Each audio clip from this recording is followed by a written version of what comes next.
fact that my discussants were not ready, but I have one of my discussants readily in her seat right now. I'll first introduce her and let her, do her introductory remarks, and then we get into the conversation. But like I said, I think I'll appreciate your comments, so you can send in your comments via the number, okay, via WhatsApp. The numbers are 050-395-1006, 050-395-1006. In between the show, I will definitely let loose the phone line so you can call up and contribute to the discussion. So I would like to welcome my discussant, Foshia Brown. Hey, what's Welcome up? to Talk Techie. Thank you. Thank you for having me. Pleasure to have you. For any introductory remarks, though. Any introductory remarks? What do people need to know about you? What people need to know about me? Okay, I'm the daughter of a nuclear engineer.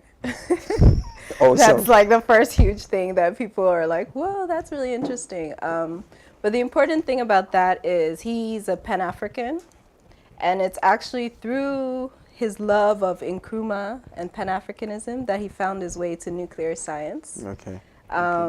So I've been raised, in a very Pan-African way. He worked for the United Nations for 30 years. So I grew up outside of Ghana for the most part, but I'm Ga. I go by Her Royal Highness, Foshia Brown. And I really love to talk about progressive topics in terms of Black culture. I have a master's in gender studies, peace and security, and also social anthropology. Awesome. Yeah, Awesome. so anything to do with culture, anything to do with music, and just the Black movement altogether. Okay. True. Okay. Foshia likes to talk about consciousness, and then she likes to talk about music and stuff like that. This is not really her kind of topic, but I decided to rope her in all the same. So we are going to have a good discussion, most definitely. So let's get into the discussion since time is already past. For starters, I want to ask: is it important? Do you think it is important for celebrities to have privacy in their lives? Okay, so first of all, I really like this topic. Okay. Because although we're talking about celebrities, this is about life as well and relationships. Okay. So it applies to everybody, actually. Should we keep our relationships private or not? And I think for the purpose of celebrities, they are celebrated individuals, they're idolized. And so as much as it is for everybody, it's a personal decision, whether you want to put your relationship out there for everybody to scrutinize, But as a celebrity, it does benefit them to some extent.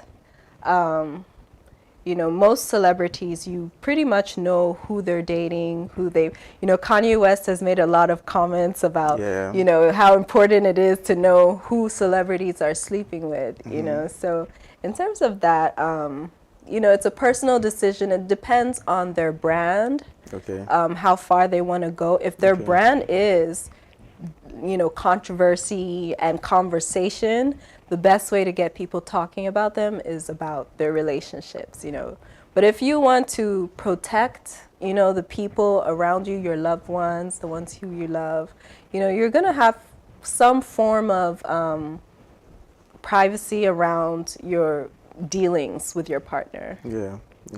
I like the fact that you talk about if you want to protect the people around you.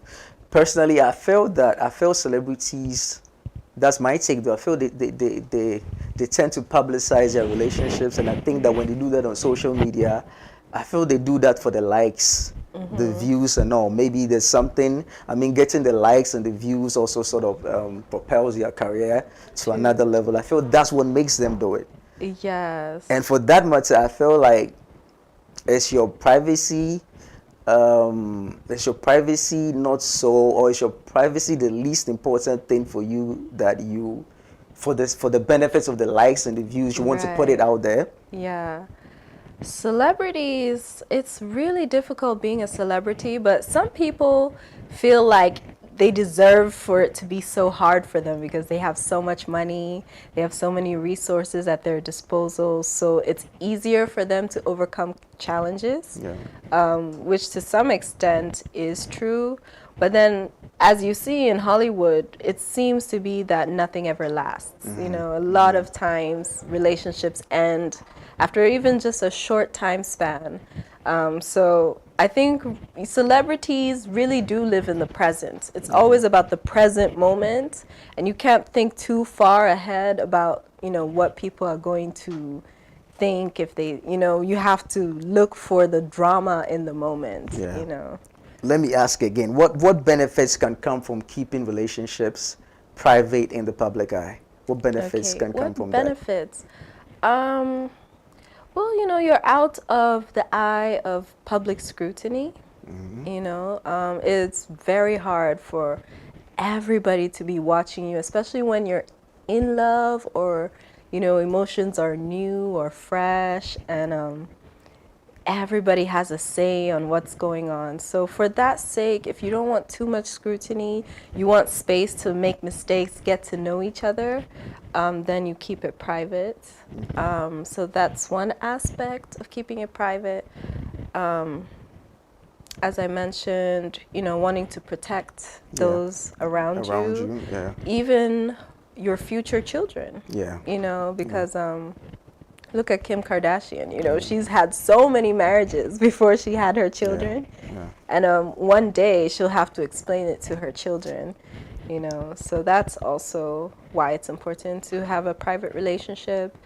And also, you know, I think when people feel like they know you too much, they try to take what you have. You know, so in that aspect too, you don't want people too much to know like your playing cards, like the moves you're about to make and such. They know the limitations of your character when it comes to problems with your significant other. Yeah.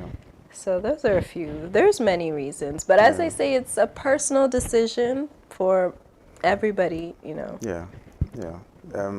And I will ask again, do you think that public interest in celebrity relationships, do you consider that understandable or invasive? Does it make sense for the public to be so much interested in celebrity relationships, or do you consider it invasive? I consider it Yeah. invasive. Yeah, it's definitely a double-edged sword. It's a double-edged sword because on one hand, it makes them more popular. So they do feed into the hunger, Popularity, okay. you know, to Yeah. get to know who they are, what Yeah. they're about. But then on the other hand, you know, it's very invasive because they're harassed, you know, for the most parts of, Yeah. you know, their relationships. And that one is very difficult to deal with, the harassment, you know. So yeah, but I think that they should be able to cope. You know, I think I see a lot of people using methods such as therapy Okay. to get through things together, and I feel like that's a level of security. Yeah. And of course, things have changed. You know, back in the day, it was more like tabloids, magazines, Yeah. writing about relationships. But now that it's online, you know, it's your profile, it's your image. You are branding yourself, Yeah. and information is always instant. Yeah. So when it was tabloids, you had time to think about how you want to spin the story. Okay. Okay. Yeah. And now that everything is like instant, it's online, you know, you don't really have time to spin the story, and then your significant other is going to respond maybe not in sync with your own response, and you know, it makes things much more complicated. Yeah. Yeah. And I'm also looking at it from this angle, like when celebrities sort of put their relationships in the public eye, sometimes they catch a lot of heat. So earlier when I was talking about the fact that, I mean, quite recently when Shatawale arrived in the UK with his new girlfriend, I mean, I'm sure you saw some of the comments people put out. They talked about the girl not being pretty now compared to the previous girl and stuff like that. Then I mean, I was talking about the fact that there was an actor, the name, I can't recall the name, but not too long ago, I think he had a wedding, he posted his wife, and comments were that he was nicer than the wife, or the wife wasn't befitting of him. I feel like these comments are unwarranted. I mean, people choose who they want to be with. Yeah. But I also feel that if celebrities could maybe keep their relationships, at least their relationships. I follow celebrities because of their art form. I'm more interested in what you have to offer in terms of your art than your private life. I have no concern about your private life. That's me though. But I don't get the craze people have to dig into celebrities' personal lives. I do not get the craze. Right. Are you that type though? I kind of do, maybe being a woman or something, but I kind of do like find it interesting to be able to know what goes on behind the scenes because, for example, if I see somebody, I respect their art form, you know, and I see the kind of person they're with, I may understand more about where their passions come from, their choices they make, or such as that. And but you know, being a celebrity is not equivalent to real life. Exactly. Yeah, so you know, I understand wanting to focus on their art form because it kind of spoils it. You know, I've had a lot of, you know, musicians that I love their music, but then I find out something about them and I can't listen to it anymore. Exactly. You know, Exactly. so. It repels you. You sort of you lose interest in that person just because of that little thing you got to find out. Yeah. So for me, I would rather stick to knowing more about your art form, and I mean your personal life is yours. I feel so. I am at the point where I felt that if they begin to catch a lot of hits or negative comments, then they are to blame for putting their private lives out there in the first place. Right. But I want to ask again, are there any examples of celebrities that you think have been able to maintain that where they're able to keep their relationships private? Any examples of celebrities you could point a finger at that you think have been able to keep their relationship real private?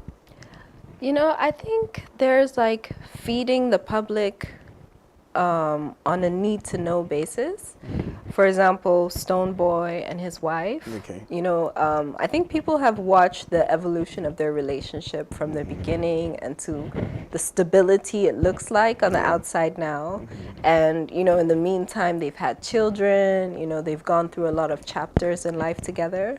So we know about them, but we don't know of, you know, the way they relate.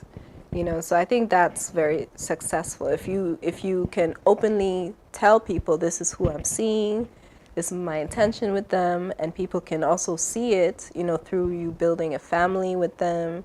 You've laid down your foundations, your intentions.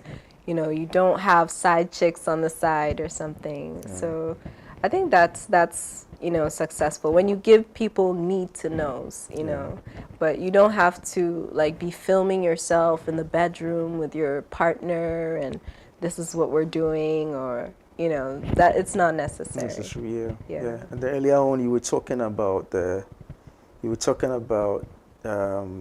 back then we had tabloids and stuff like that, so you sort of take time to process what you want to put down before you put it down.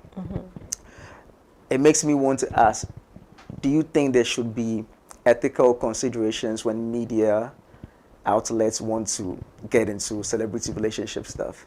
Should there be ethical considerations? Absolutely. Because, you know, I think one of the interesting things as well about celebrity relationships is, you know, it being kind of a blueprint for how others should have relationships. What's normal, what's not normal. I think that's like something that really, you know, catches people's attention. So I think that it, you know, we're kind of moving in a place where everything goes, and you know, the ethical is actually the second or the last consideration. But it should really be the first consideration. But at the same time, it's good to have a variety of examples of this is what a good relationship looks like. And it's even good to see this is what a toxic relationship looks like. And that is unethical, I guess, because, you know, you could potentially ruin a person's relationship. But I think, you know, everybody knows about Christian Rock and what's his name? Blueface? Blueface, okay. Yeah, and that's a very toxic relationship. And they've now introduced children into everything. So, you know, ethical, I think it's on the borderline because they signed up for it. But I don't think they themselves are happy with everything they see when they look back on the editing, especially. Yeah. You know, also when you talk about ethical, you have to consider that a lot of things are edited, you know, so the context is not always there.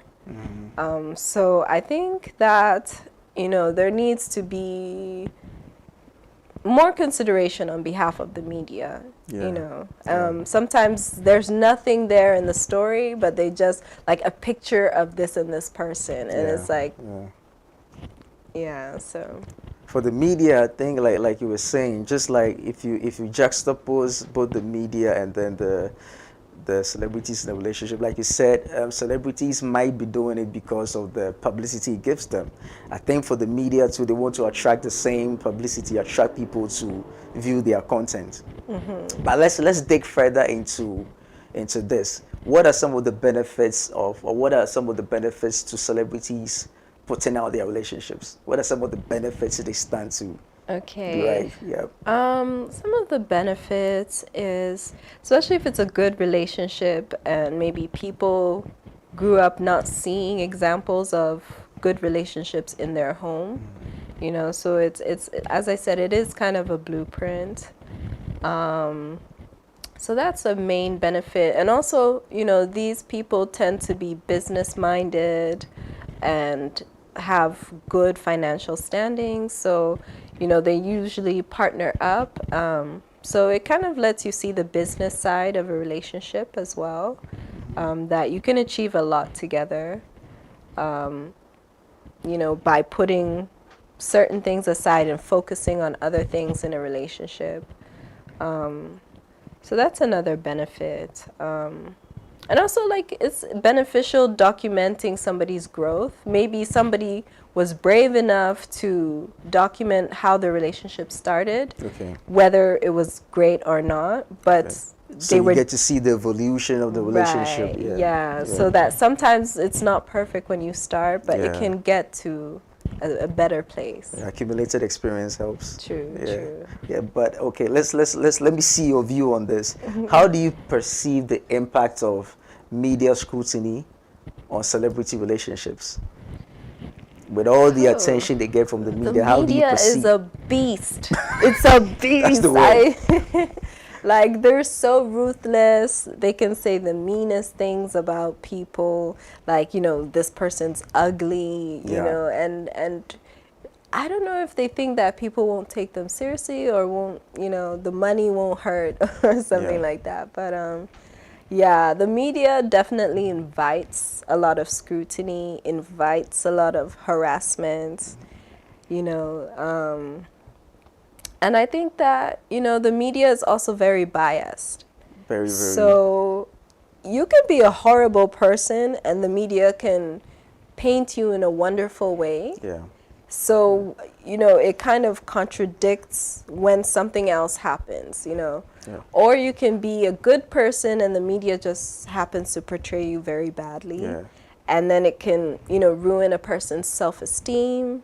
It can ruin their chances to even enter a better relationship. It can Relationship, yeah. trap you in bad Yeah. relationships because you're like on an adrenaline rush for bad relationships. Yeah. Yeah. The media tends to control the narrative most of the time. True. And that is another reason why I still stand by the fact that celebrities should keep their relationships private. I really stick to my guns when it comes to that. They need to keep their relationships private. Yeah. But I mean, let's talk a bit about this before we go on a break.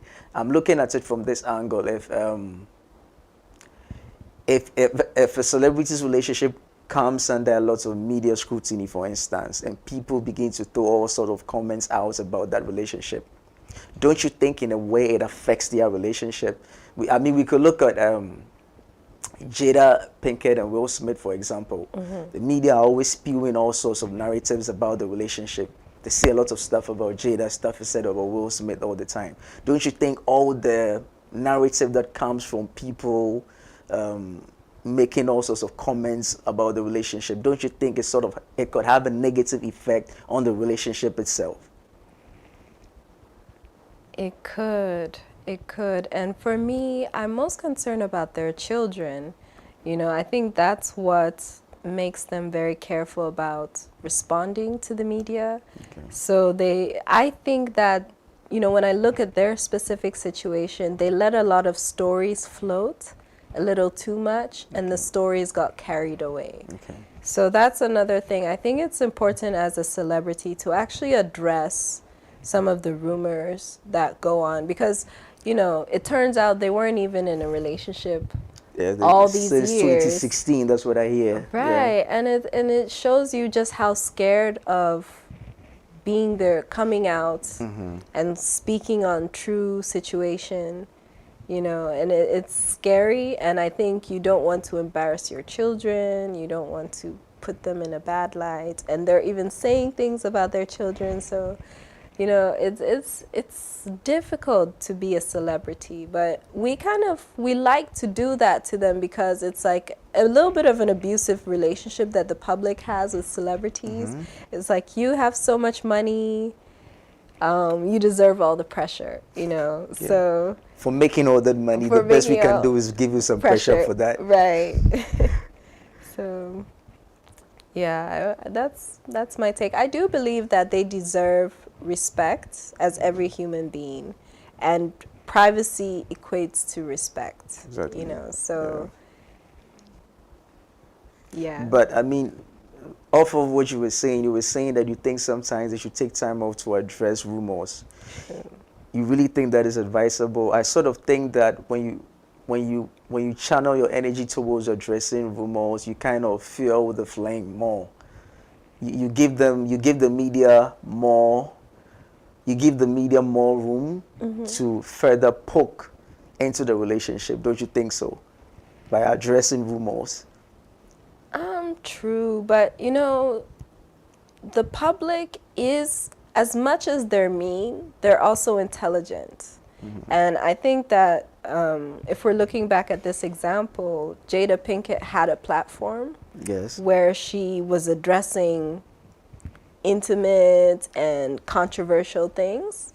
So there is a lot of room that she even created for herself to do that in her own way.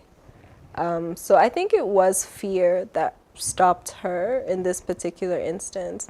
But I don't think they owe everybody an explanation, but I think that, if they demystify, having mysticism around the relationship also keeps the conversation going. Yeah, it keeps the conversation going all the same. Yeah. So it's a tactic as well. Yeah. So for me, I think you might as well just allow them to spew whatever they want to spew, and then you still keep it private, because what matters after all is that you have an intact relationship with whoever you have that relationship with. That's what matters the most. I think the outside comments and perceptions do not really matter if you have a good relationship wherever you are.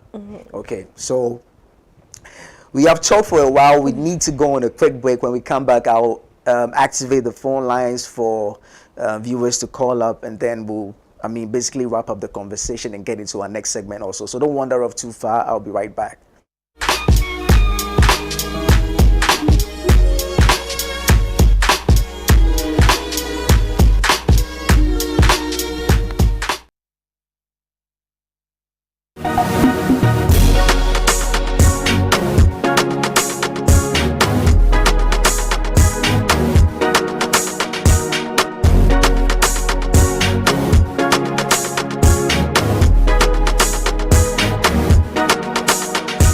Shobiz Top 10. Showing every Thursday on Shobiz TV.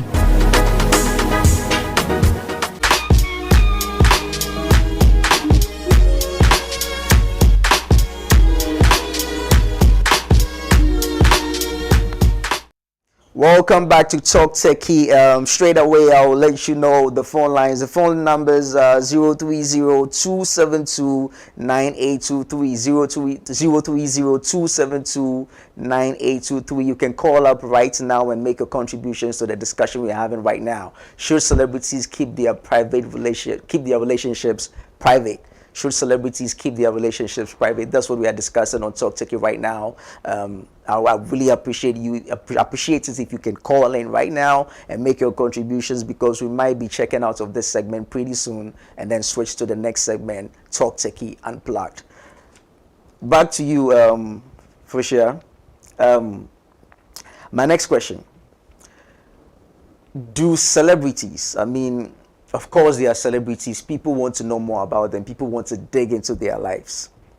So I want to ask you: do celebrities owe it as a relationship? No, owe it as a responsibility to share their personal lives with the public? Do they owe that to the public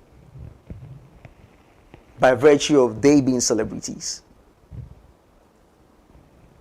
Do they owe it to the public? Public. I think at least on a need to know basis.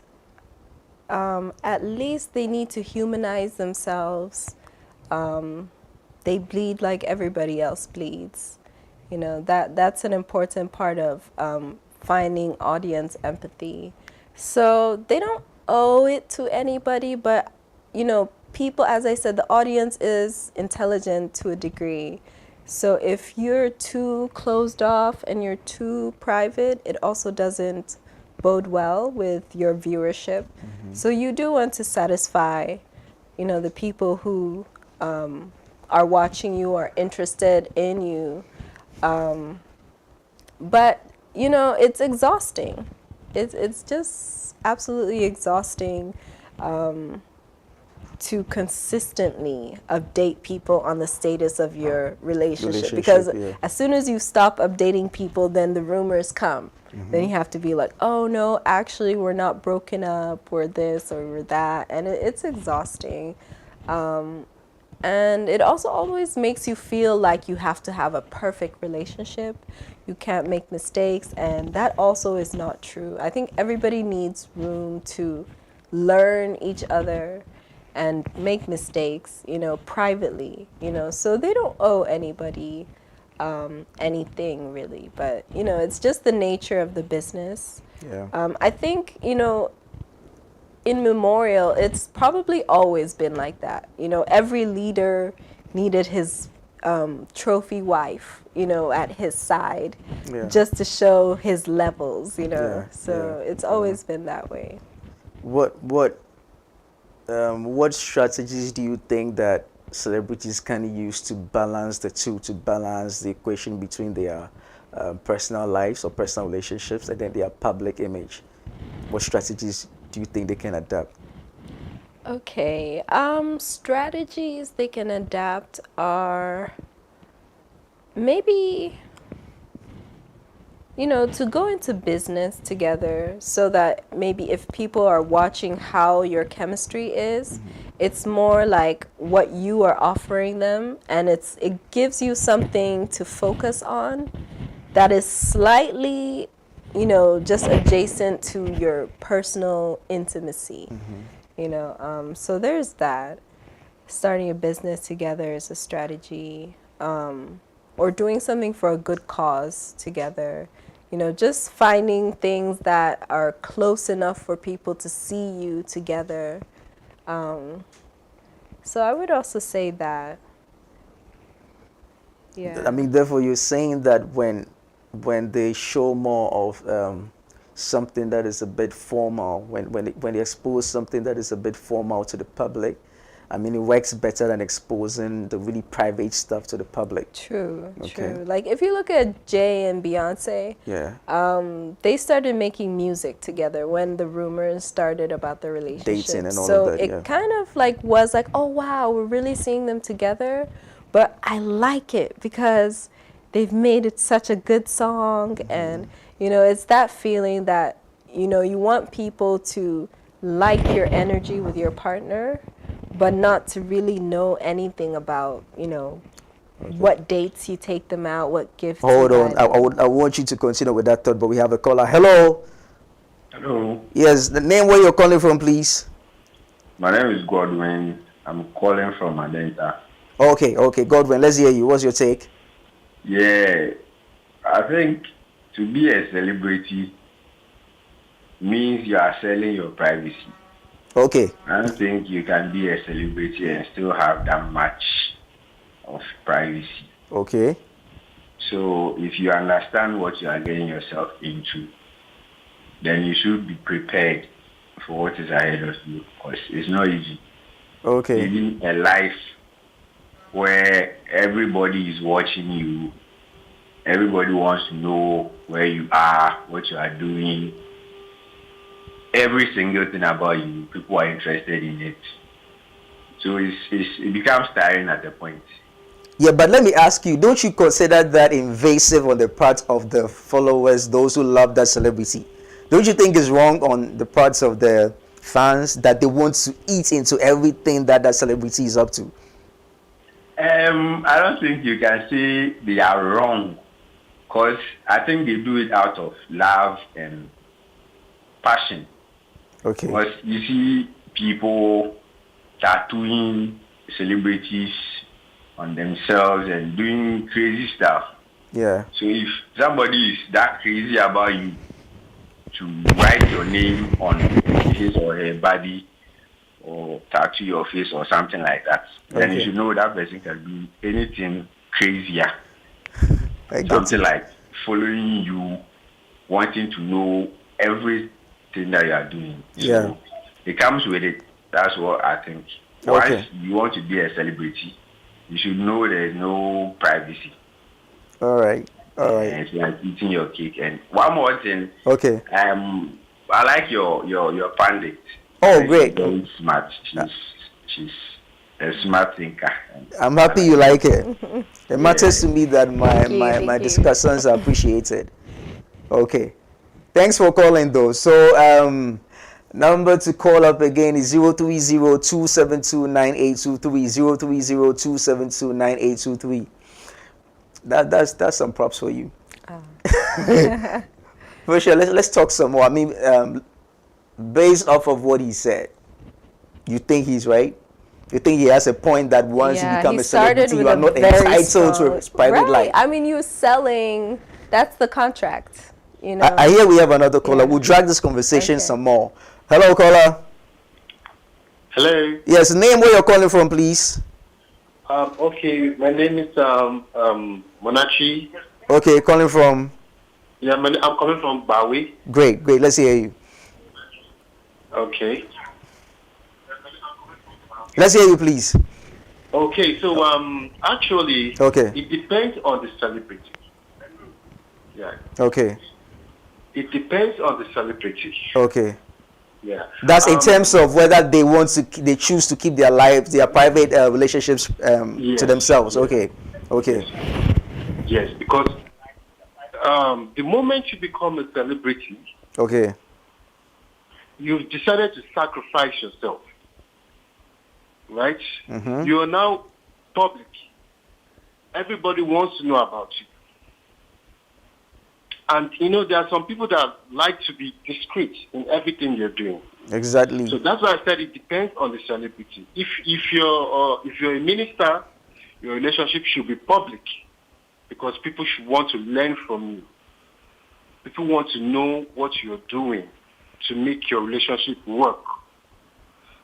You see, we are like sheep. We like to follow. Yeah. Yeah. But we like to follow. But you know what? It's not as if like Fosha was saying, these people bleed like we all do. It's not as if they are perfect anyway. So what is it about your relationship you think you want to tailor yours after?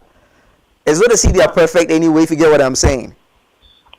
As long as we walk on this earth, there is no such thing as perfection. All humans are bound to make one mistake or the other. So that's why we want to look up to someone else and feel a level of satisfaction. If this person can do it, I can do it. Oh, I'm not the only one in this mess. After all, so celebrities also in this mess. It gives us humans a sense of satisfaction to know that we are not the only one drowning. Okay. Something like that, yeah. Okay, we all lose, we all wins. Come again? We all have losses and we all have wins, right? Definitely. All right. So there's no perfect relationship. Yeah. All right. I appreciate the call. Thank you very much. Okay. Thanks too. Okay. All right. So I'm still open to some callers. So keep calling 030-272-9823. 030-272-9823. For sure, your take on what he just said. He was right. Because we actually do want to see even people we admire lose. Okay. Because we want to see how they lose Yeah.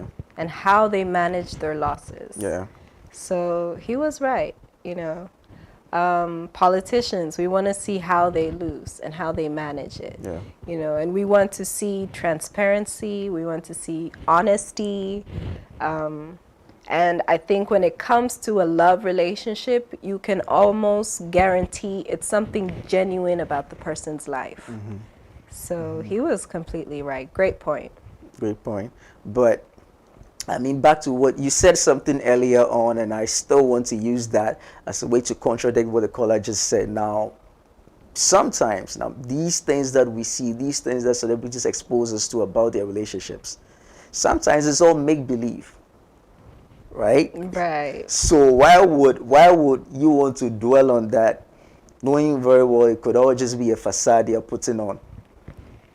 Yes, and I think it takes a while for people to see that all of it is made up.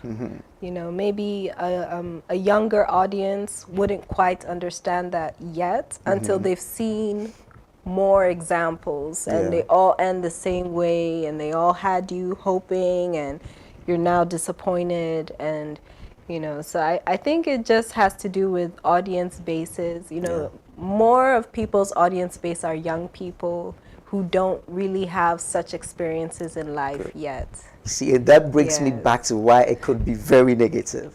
They don't have these experiences, and they are basically feeding off the wrong vibe for their experiences. In the end, it could be harmful to them because they learned it the wrong way. I don't know if you get what I'm saying. That's completely it. Yeah. That is very much it. Yeah. And I don't know what can be done to change it. It just seems to be the way of. Yeah. You know, for example, you know, okay, I think it's late enough to talk about porn and stuff like that. No, we can talk about that as far as it matters to the conversation. Because, it gives you a totally unrealistic expectation on what intimacy is. Yes, exactly. It's completely wrong, completely off. But a lot of, especially young people, until they have enough experiences to see that it will never be what I see in this situation. Exactly. So that's where I would draw from that. you And know. therein lies my worry. Therein lies my worry because I still feel that just because one is a celebrity does not deprive them of a private life. I think that you could still be a celebrity. True. And you're entitled to a private life. You Just are. because, I mean, what made me a celebrity or whatever propelled me to that level of fame is because I have a certain talent. The talent is what made people get to know me in the first place. True. So fine, feed off the talent. True. But there's a lot of celebrities who don't have Any talent in the talent. first place. Okay. Right, and they still have fan bases because maybe fan bases, you know, I mean, maybe an average person would think they also don't have talent. So maybe they relate even more. And so it's the, you know, it's the speculation about the person's life that will draw more people in. So, you know, as much as we are people who appreciate talent, you know, especially if you enjoy like hip hop and lyricism, you're like, wow, this is a mastermind. Exactly. You know, but there's people who intentionally make their music not to have meaningful lyrics. Yeah. You know, not to have any. So the meaningful maybe would be like who they're dating, you know, and those things. I get that. All right. All too soon. I mean, we didn't start really on time, so all too soon I have to climax this conversation, and then we'll switch into our next segment, which is Talk Tech and Unplugged. Before that, though, I believe most of the viewers are loving you right now. So, I mean, what would be your concluding statement for us this topic is concerned? Our bone of contention for tonight. What's your climaxing statement? Yeah, my statement is that celebrities are human beings like everybody. They deserve privacy because that's just as good as respect. And every human being deserves respect. And for those celebrities who are a little bit, some celebrities can be misguided. You know, they can think it's a good thing to let people in, and then they later on realize that it wasn't a good idea. So I think that we should take away interest from relationships specifically and maybe look at other things that are going on in society. There's so many ways to improve who we are as a people, and these things are, they're just so minute that, it's not something we should speculate about too much. You may see it, it's good to watch people's relationship as an example. Okay. But that's all it is. And how many examples do we really need? Yeah. How many examples do we really need? Yeah, that's the question. That's the question. Okay, and based on that question, we'll end the segment. Do you know Afro Moses? Do you know the legendary Afro Moses? I know him. Good. Half my family work at Makola, so I know he has some. Is it correct? He has a Makola song or something like that? He has a Makola song. You yes, do know Afro yes, Moses. Okay, yes. He's iconic. Yes. He's a legend. And he's a brethren, He's a brethren. I like the fact that you added that one. He's a brethren. So he's next up on Talk Techie Unplugged tonight. I'm going to put flesh on his life and his music. And he'll be in proximity and have a great conversation with him. So for my viewers, stick and stay. Next up, Afro Moses is about to have a great conversation with me. I will get it. I will dig into his life, his music, what has put him on that pedestal he's riding high on. That's what's next on Talk Techie Unplugged. So stay tuned. I'll be right back.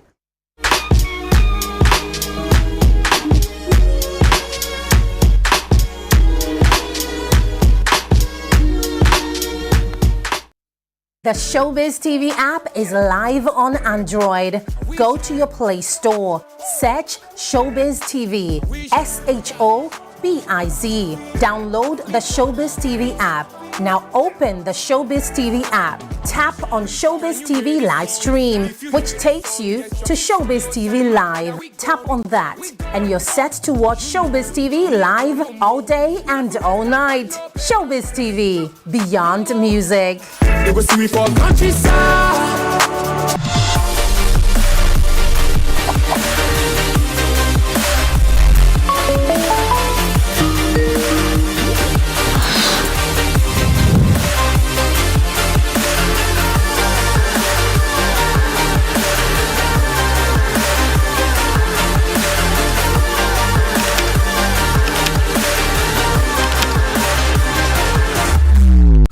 Sugar cane sweet, but your love is sweeter. We promise you an exhilarating time span of delight on Afro Section. Like vanilla, like vanilla. Okay. Your world's about to get rocked with a visual playlist of the finest Afro hit songs across the continent. Guy, she the me one travel. She said I look like a writer, but I know my Your satisfaction is a surefire thing, so just loosen up and drift into an avalon of multifarious Afro music on Shobiz TV. She take my number like expecting me call me travel sell. I am your party giver, Daphne. Afro Section, showing Mondays from 8 p.m. to 9 p.m. only on Shobiz TV.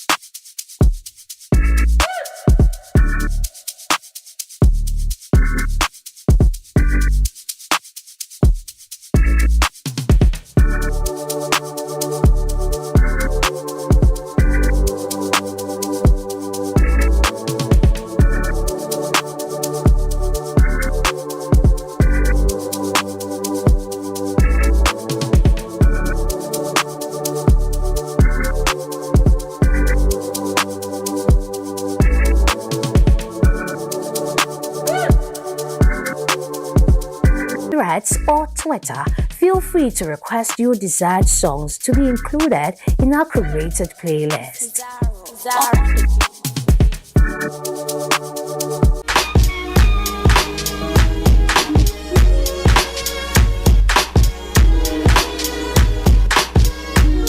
Welcome back to Talk Techie. We just had our discussion. I had a great discussion with Fushia. Definitely, it's now time for the Unplugged segment on Talk Techie. The Unplugged segment, let me break that down, is a segment where I get to celebrate icons who have contributed significantly in any way to any art form.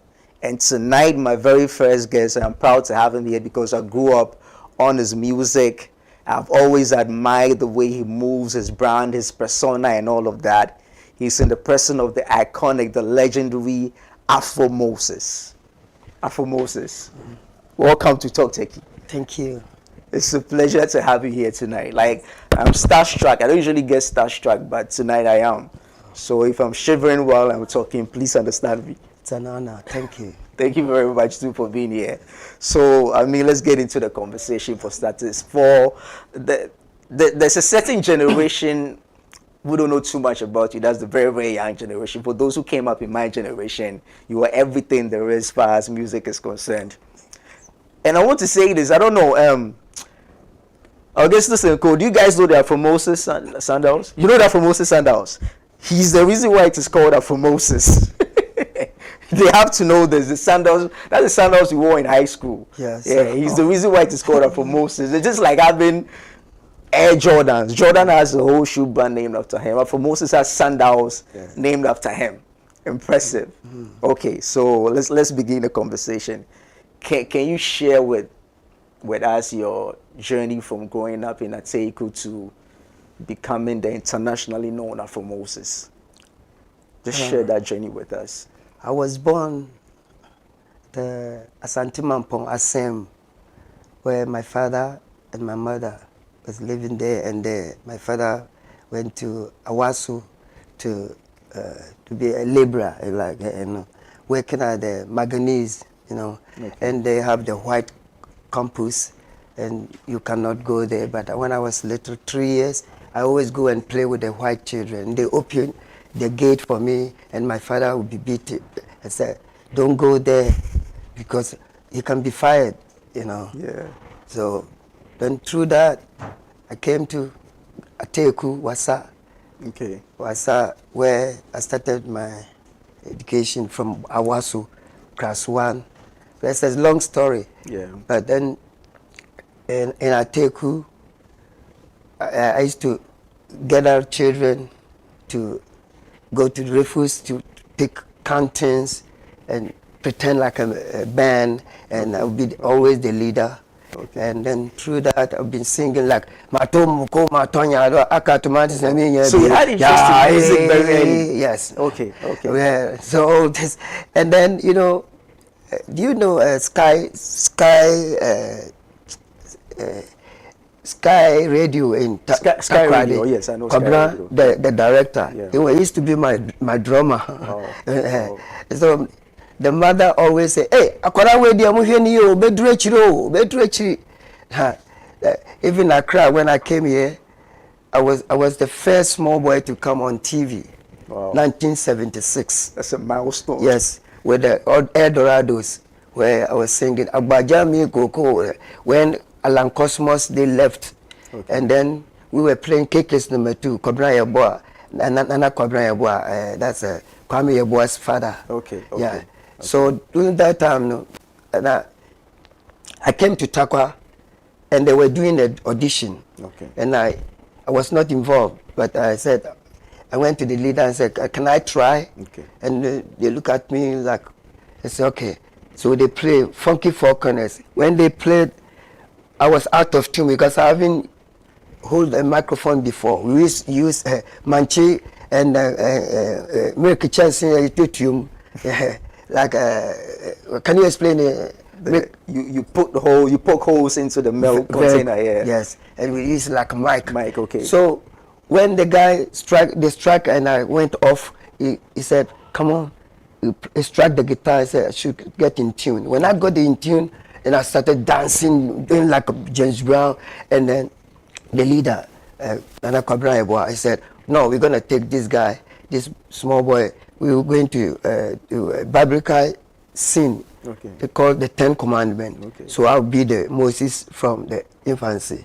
Oh, okay. Yeah. So they will take a baby everywhere. So all Ghana here, all the big cities, like even Tamale, Salaga, Tumu, Wahamile, all those places we went, we were touring, and I used to sing pop music, having the bushy hair and then I will wear the bodomo, this Moses. Okay. And then when I finish, people, oh wow, it's smart too. With the Afro Moses, so that's how the name came. Wow. Yeah. Wow. So that bodomo became Afro Moses. Moses. Yeah. Wow. That's an interesting story. So I mean, from what you said, you didn't go through any sort of training musically. You didn't go through any sort of training. You just developed along the way. And even no education in singing. You know what? My father used to have a farm in Wasadamai. Okay. When I go, my father and my mother separated. So I went, when I go, usually like weekends, when I go to Damai, I'll go to the farm and I shout for the monkeys and the birds to run away. Not knowing, shouting, even I ruin a bit of my voice because I have to shout hard so that they can run away. Wow. And that's why I get a strong, sharp voice. Yeah.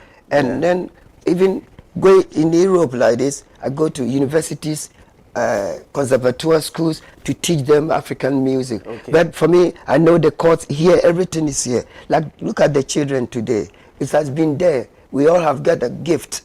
But it's That's amazing. impressive. The fact that you developed this talent all by yourself is impressive to me. But you mentioned James Brown, and you are regarded as the African equivalent of James Brown. That's what you are known as. Yes. Did you intentionally tailor your artistry after James Brown? Was it intentional? Is he somebody you admired at an early age? Yeah, those days they used to play James Brown music, and then when I left, when my father and my mother separated, affected me. I didn't know, because when in school I was very clever, and then when I came to Wasadamai, I lost my. When the teacher is teaching, my mind is somewhere. So my teacher used to call me big head, no sense.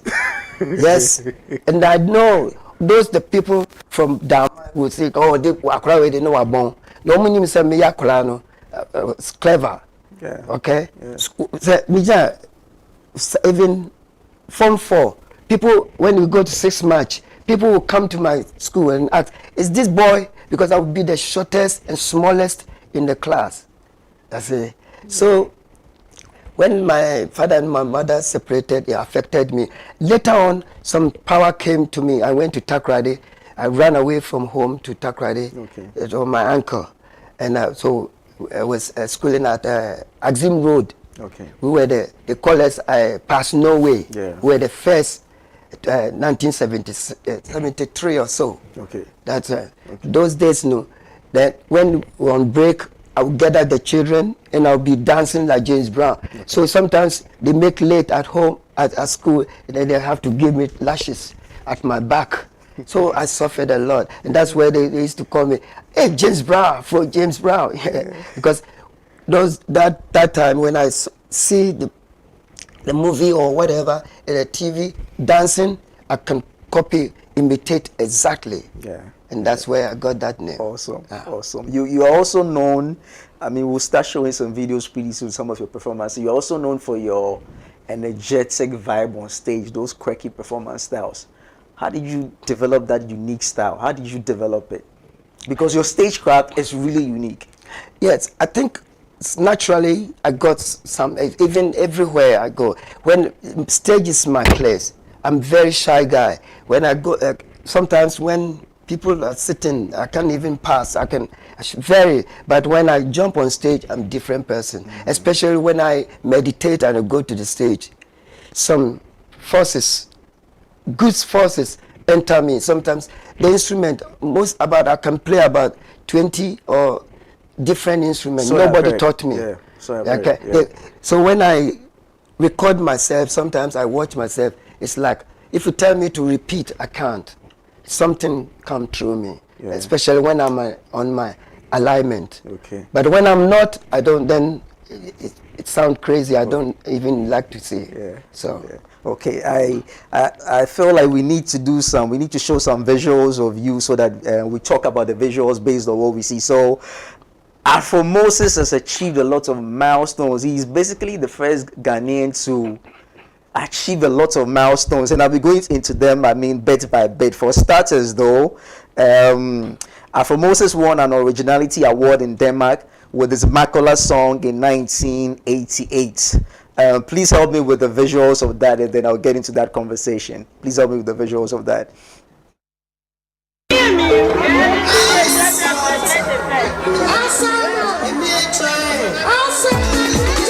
Welcome to Africa, Ghana, Accra, Makola Market.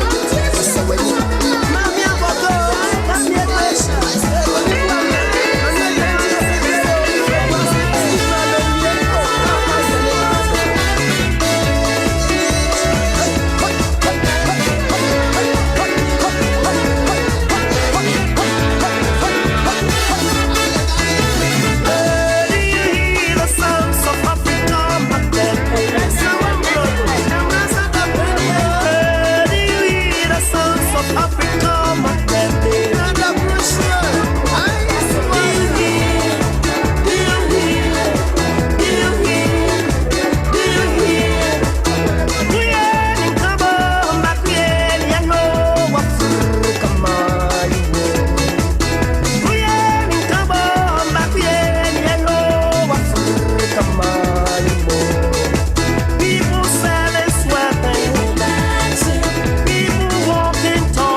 So for those who are not too well acquainted with the iconic Afro-Moses, that was just something for you to understand what this man is about. Afro-Moses, I mean, she shared some word with us concerning the visual we just watched. That was when TV3 started. Okay. This was my first show, like the TV3. Okay. And I played the choir, and I brought these children, and then time came, they said that this film went an award, win an award in Burkina Faso. Wow. Yeah. Wow. Apart from that, it won the originality in Denmark. Okay. Denmark, because those days people singing love and that, and I said, I have creativity is very important, because we are all born, we are here to be creative, not here even to change the world. Yeah. This is what I know, and I said. But I said, why shouldn't I take my it's what I said, I will use it because of the contrast between we and the Africans and Europeans. Okay. When you go to the supermarket, you shout, everybody, you see, even I'm distorting, everybody will get confused. And now our market, I swear, they know, it's amazing. Yeah. And that's why it became, and then a lot of people from overseas, when they reach airport, they ask, where's Makola Market? Even when I was in America visiting Ambule, Ambule took me to KFP studio, radio. They interviewed me for half an hour, and a lot of people were calling, not knowing my Makola was playing there, because Denmark, when they support the music, they can do a CD, they put singles, everybody, then they send it to many countries, and that's where we get royalties. Wow. Wow. You made Makola popular around the world. Yes. Good, impressive. You have shared stages with notable musicians like Ziggy Marley, Angelique Kidjo. I mean, just to state a few. Yeah. How have these experiences helped you to develop your performance and music? It has helped me so much. I never dreamed that for me, from nowhere, Wasa Teku, and then I became popular in Ghana here. I did the Hey Police, I did Makola, Manu Kati Kati. So, and last minute I'm meeting. And the person that even to stand in front of Bob Marley's band with Peter Tosh, bass player, and Kwaku, this guy, he sing the reggae, the big reggae, Ivory Coast. Afro Blondie. Okay. Best keyboardist, the one who arranged Afro Blondie's music. Okay. He was in the band, and Junior Marvin, Bob Marley's guitar, he came to the backstage. Said, "Hey, I was opening the show with my Cora 21 string," and he told Junior Marvin that Afro Moses is very popular in Ghana, and the Junior Marvin came to the backstage and said, "We would like to sing you to come and sing One Love." I said, "Woo!"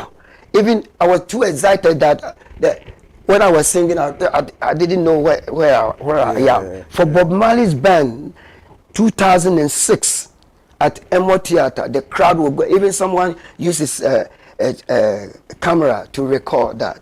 To stand in front of Bob Marley, apart from Makefranti, Xavier Rod, big stars, Bob Marley was my biggest dream. Wow. For me, wow. yes. Wow. And you made it happen. Yes. Yeah. And even to come on Mnet, first Ghanaian, I did a lot, but I'm not saying to brag. Yes. I'm saying that if I am from nowhere, for any child or anybody who's listening to me, please, we all have a place. We all have a chance. Never lose hope. Yeah. Never lose hope. No matter where you are, you can sail and go to the highest places on the surface of this earth. Okay, Afro Moses, before we even check out another visual, I also want to, I've read that you are able to incorporate about 14 different instruments into your solo performances. How are you able to balance the use of classic, traditional instrumentation with modern styles of recording? How are you able to balance the two? That's why I said creativity is very, very important. Then sometimes I sit down and think of what I'm going to do. I imagine myself being on stage, doing what people want to see. And I always try to satisfy myself and see that who I am, my facial expression, everything. Nobody taught me. It just comes natural, you know. And that's why even I was the first to put guitar picks on Cora, 1987. Wow. Nobody. Because all the original people, they don't want to do anything. When I did it, all the hippies were talking about, oh, why you do this? Now, all the original people are doing it and they are touring in Europe. Thank you, God. Thank you. Thank you, universe. Impressive. So my coming here to inspire the children over there, whoever listen to me, because we all have something. We've given a gift. Look at the children today. It's been there, but put your hands together for technology. It's showing a lot of things that we didn't know. We didn't imagine. Thank you. Yes. Thank you. Yes. Okay. I want to go through some of your record. Your accolades are stacked high. I want to go through some of them before they even do the visual. So, Afro Moses was the first Ghanaian to ever bring white folks to Ghana in 1992 at the Labadi Beach. Afro Moses was the first Ghanaian to be on Mnet TV. He just said that with the song he was featured with Sticks and Fire Band Stop That Train in 1995. Afro Moses won a Cultural Ambassador Award in Ghana.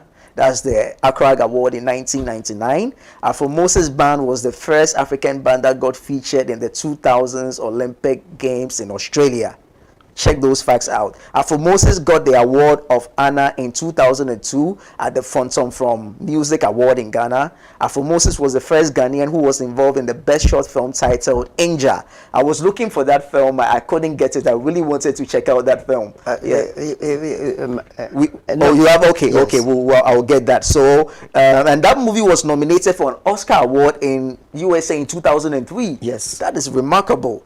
Afro Moses was the first Ghanaian to get featured with Bob Marley's band with Peter Tosh, original bass guitarist, in 2006. Afro Moses got Best African Australian Reggae Artist of the Year in Australia. You are based in Australia, or is it Denmark? Now.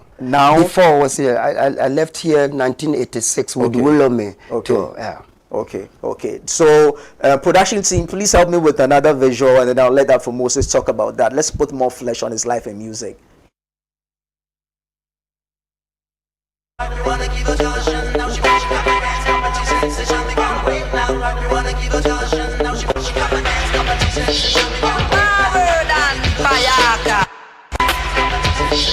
Manakal and then go saka.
Have some more visuals coming up, but quickly, Afro Moses and I will talk about this one. We're talking about this behind the stage, behind the set, and I was behind all of this, and I was telling him that surprisingly the music still sounds really good, and I was stressing on the fact that quality music matters, really matters. Afro Moses, tell us about the visual we just watched. Yeah, we did this song with the Sticks and Fire, where we did in the studio, and later on they brought this into it even was shown in I think MTV too. Yes, okay. But then South Africa. Okay. I was living in Denmark, and Willie Roy called me and said, "Afro Moses, what do you need? Man, you are the first to come on Mnet." And Nana Benyin Daxon. Wow. Thank you, Nana Benyin. If you are listening to me, he did a lot of things for me because he was even get a lot of gigs. Like if ministers coming to Ghana, they would call me to. Those days, I can't mention all of their names because they did a lot because they saw that I have a talent, you know. Okay. So I will never forget them. Yeah. Well, they did this song, and all of a sudden it came to Mnet. You know, I was taking the great part as in it, but I mean. Yes, thank you. I want to open up the phone line so viewers can also contribute. So 030-272-9823, 030-272-9823. Call in, and you know, if you have any question you want to ask from Moses, ask him. Go ahead and do it. If you have something you want to say about his career that has impressed you, go for it. Let's just hear from you. Afro Moses, I want you to share with me a story or moments in your musical journey that has had a very deep effect on you. Effect? That really touched you, that made you feel like I'm really doing the right thing. Yes. Any moment or any story? That's a lot. Like when I go to some places, people will come and tell me, your music healed me. Wow. Some people say it's a miracle. It's really a miracle. Okay. I hear we have a caller. Hello, caller. Yeah. Good evening. Good evening, caller. Name and where you're calling from. I'm caller Tanga. I'm calling from North Kaneshi. North Kaneshi. Okay. Let's hear you, please. Yes, Afro Moses is a very great musician. I've grown to know him when I was a kid. I admire his music and I admire his style. Okay. I haven't seen him for a very long time. It's a long time I haven't seen him. Yeah. The last time I saw him, I can't really remember. I saw him at Art Center. Oh, I see. I guess it's because he's not based in Ghana, so. Yes, I saw him at Art Center. Okay. And his music, we Ghanaians have to, we have to admire our own. Okay. Okay. He's one of our best musicians, and we have to cherish him now. We shouldn't wait till he's not there, and then we say, "Oh, he was a great man." No, this is the time to honor people like that. Yes. It's not a matter of waiting till later you start Very going true. there. Let me go and pay my last respect. I don't believe in last respect. I believe in presence now. Let's do it now. Okay. So God bless him. He's my icon. I love him so much. Okay. God bless you. Okay, I appreciate the call. Thanks for calling. Okay. Afro Moses, I mean, because of what he said, I want to ask you, do you feel acknowledged enough? Do you feel like you are recognized for everything you've done to put Ghana on that international scale? Yes, I feel very, very good because after Osibisa, Osibisa was the band that we should have followed them. Very true. Very true. But after them, if I'm not lying, I was the individual to go around with them and always and never forget my flag. Always. And I was like fighting for my Africa. Even like the Choboy song is going to be forever because everything that I wrote is happening in the world, And I'm so glad that if that's why I'm repeating, from nowhere to somewhere, it's a miracle. Wow, it is a miracle. It is a miracle. And I didn't go to any university, but I go to Conservatoire University to teach them African music, rhythm. If they ask me, I said, listen to my English. But I can teach. Yeah. And I hear you teach. You teach instrumentals and all of that, how to play instruments and all of that. Teaching them how to sing my language and all that. Okay. I want to ask about that the short film, the Angel film that you were. How did you approach making music for a film? Was that the first time you were doing something of that sort? That's a good question. Yeah. When I was touring in Australia, and then they brought my CD, Yele CD. And my CD was in the studio. And then a guy came and says, "Oh, we went to South Africa. We did a short film." For Moses, please don't hold on to that story. Don't forget anything. I want us to do a quick visual and then we'll come back to that. Okay. So let's check out another visual and return. Sorry.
You are watching Talk Techie. It is the Talk Techie Unplugged segment where I get to celebrate revered personages who have contributed significantly in whatever field of endeavor they are engaged in. The phone lines are still open to call. I have Afro Moses here with me. Phone line 030-272-9823. 030-272-9823. Call in. Let's hear what you have to say. Afro Moses, let's project that story further. You were talking about how you approached. Okay, we have a caller, please. Hello, caller.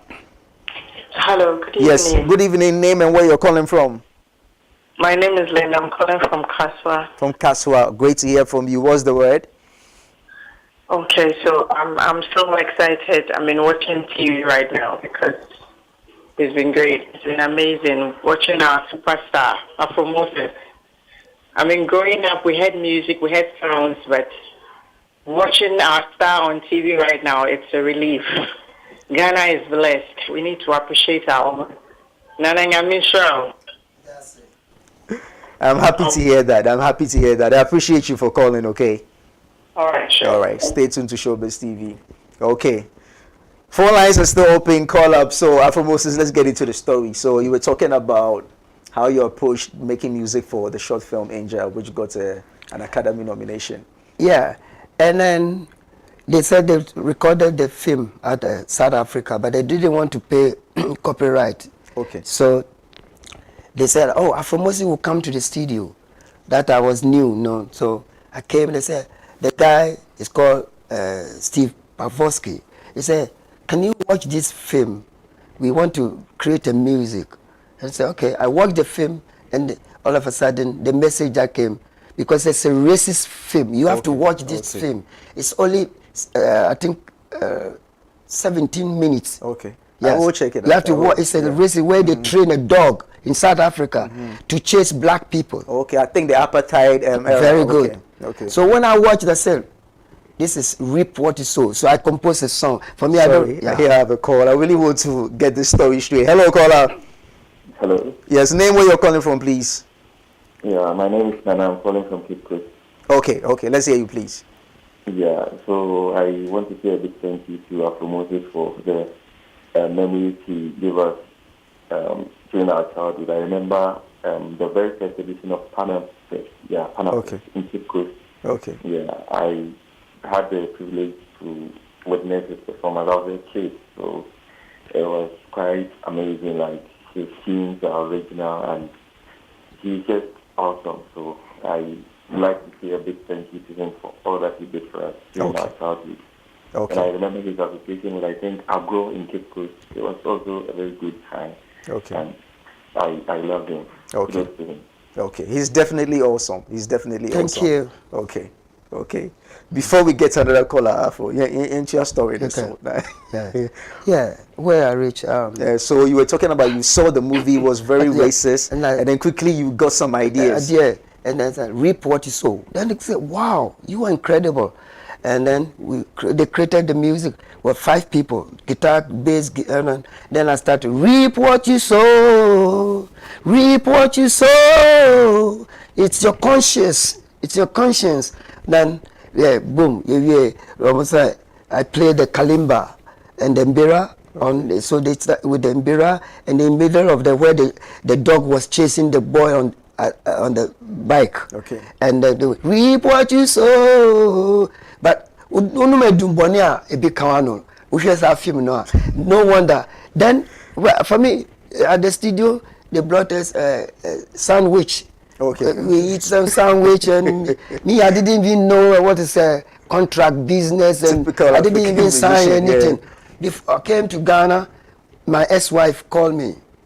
Oh, they are showing you on TV here, and you've done something. I was Then they brought the news, and they sent me the link. I gave the link to Broadcastle, and Broadcastle, they did very well.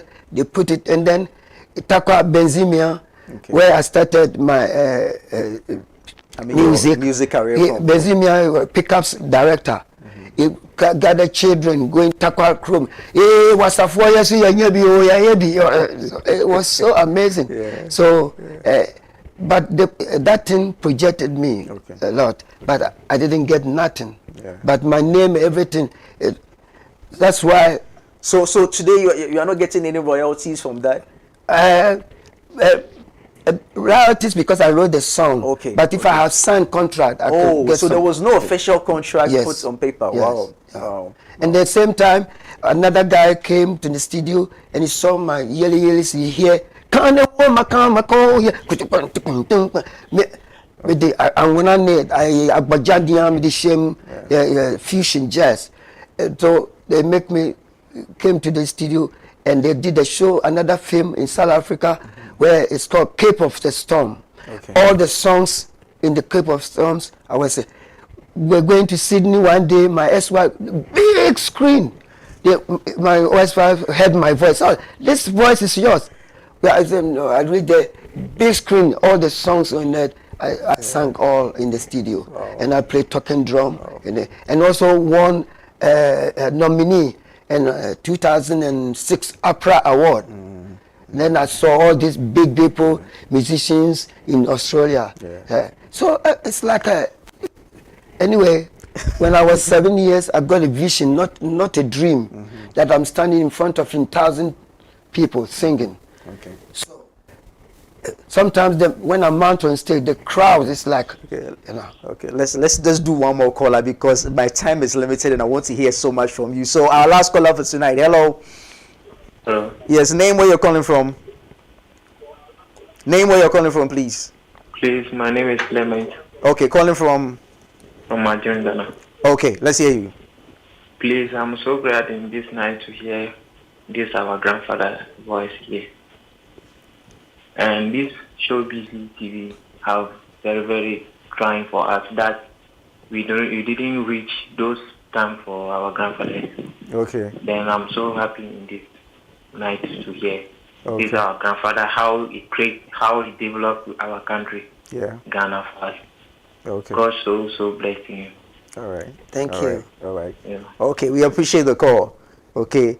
So that's our last caller for today. If I keep the phone lines running, I know the calls will keep coming, but our time is limited and I want to get a couple of things from Moses. So for Moses, I want to ask you again, you are still actively doing music, aren't you? Yes. And still doing Even performances. this year, I played the Walmart Adelaide Festival. Okay. Who took there was a Apia Asante Dance Theater. We went there and I played my song. It says, "Don't let me slap you just because of your foolishness. Don't let me slap the police just because of your foolishness."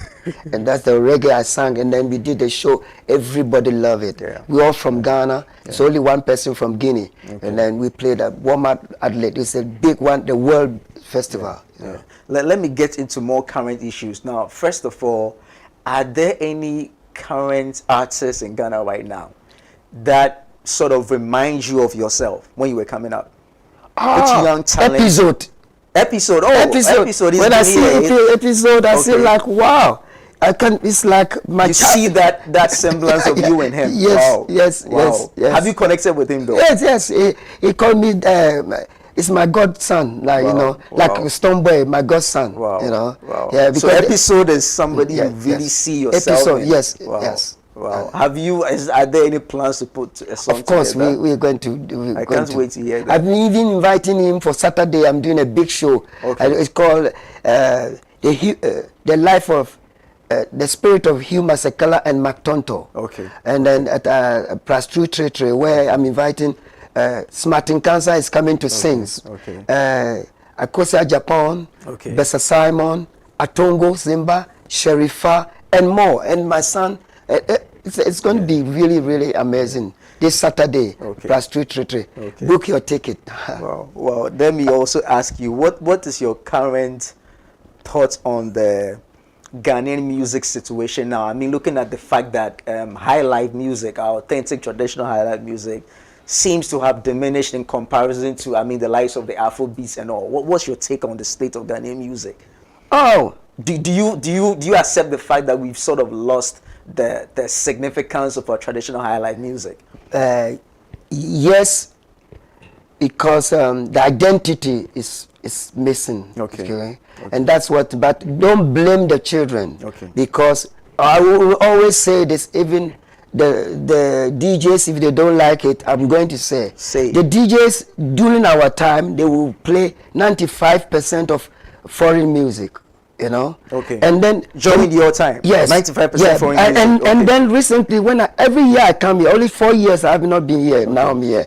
When I come last 2019, we were playing a lot of Jamaica. Jamaica, they are our brothers and sisters, of course.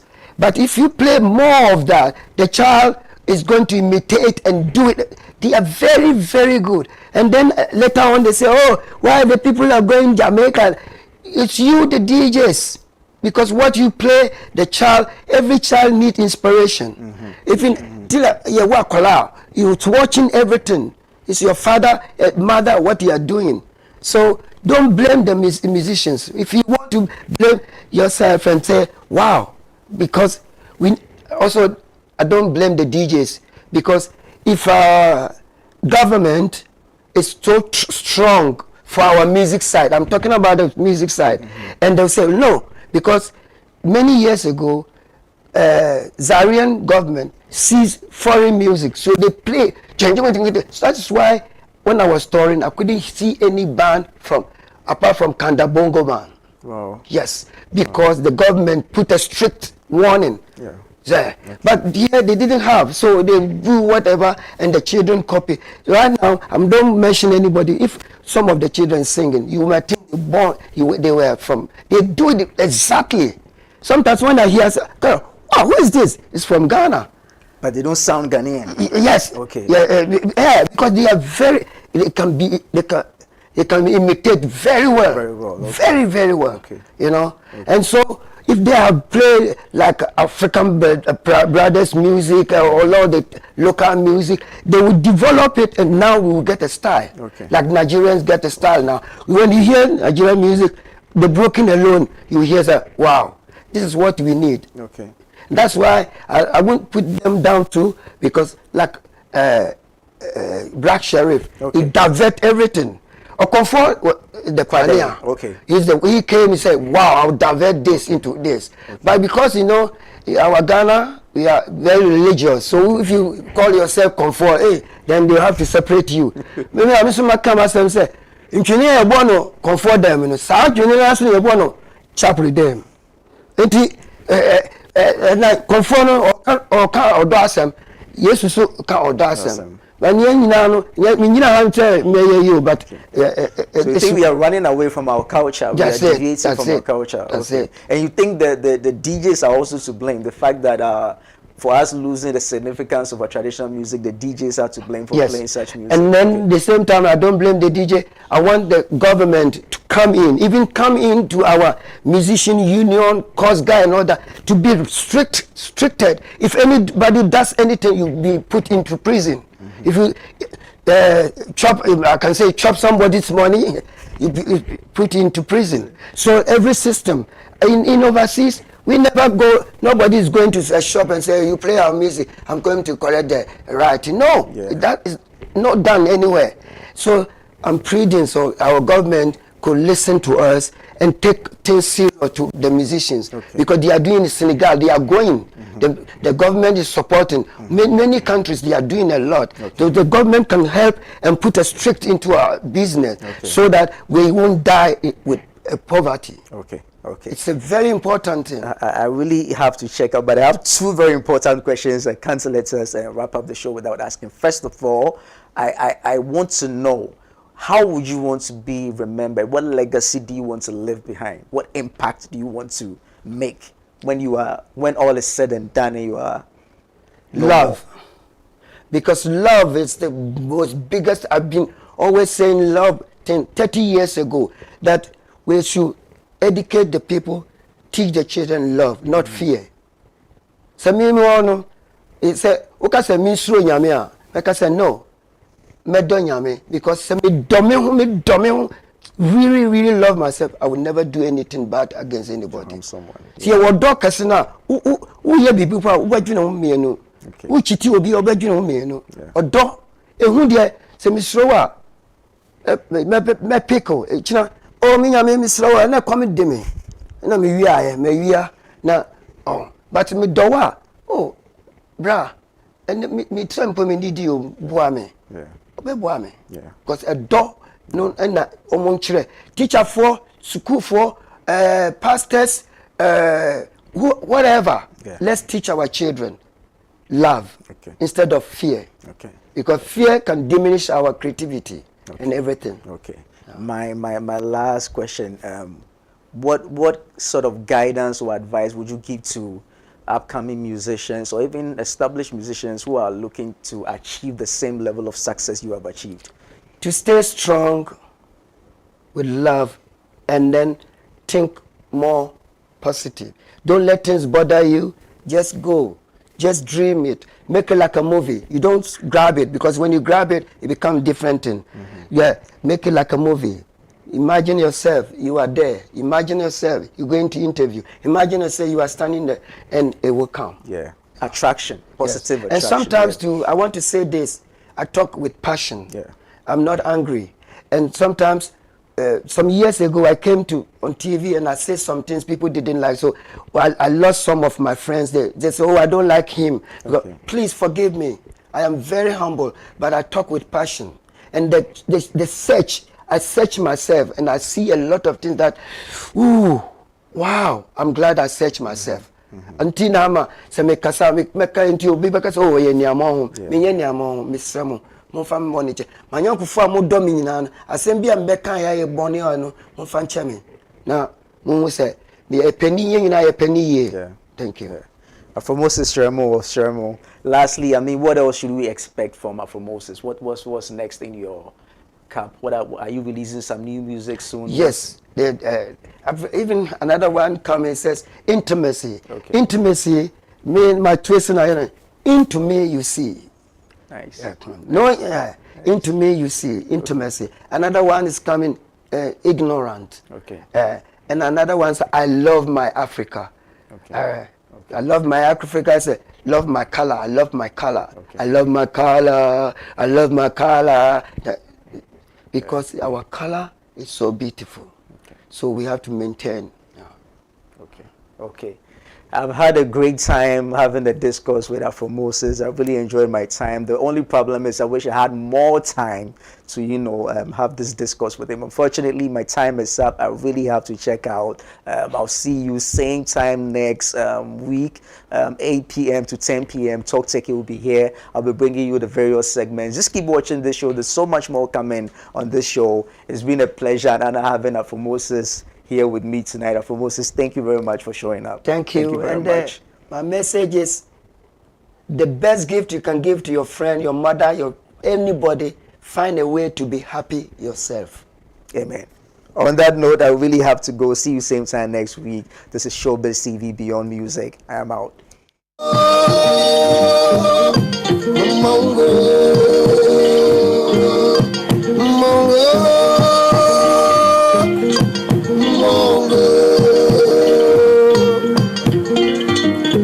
This is one-man band. My right foot is playing the box. In my country, the box is called Adakabum. In English, it's called the big box. Listen.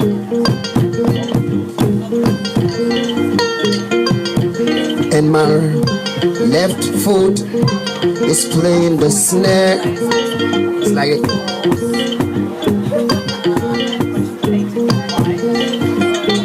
And mine's two hands, left and right, is playing the African instrument. Light it.